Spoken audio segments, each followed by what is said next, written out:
Hi guys! Kasama ko si Doc Nice today from Parañaque. Siya naman ang patient ko today. Baliktad naman. Gagawin natin sa kanya is the KBK Juvelook. Si Doc Nice, sobrang blessed niya kasi kahit wala siyang gawin, makinis talaga siya in general. Ano lang yan, sunscreen and niacinamide, pero makinis pa rin. Pero syempre, kaya pa natin siyang pakinisin.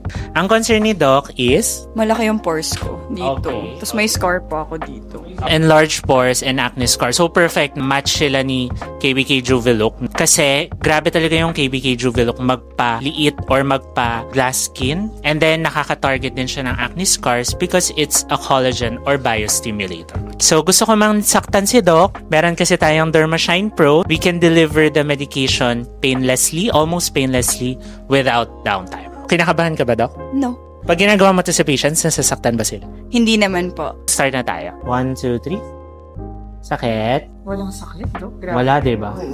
Mas masakit pa nang iniwan kanya. No? Oo yan, Dok. Ang sakit yan, no. Eto wala. Oo, wala. So, yung mga iniwan dyan, guys, no? Pag ganito na lang kayo. Wala pang sakit, gaganda ka pa. Wala na? No pain? Wala, Dok. Okay. Maganda dito sa Dermashine Pro, we can do whole face talaga ni Doc kasi sobrang tipid niya sa gamot.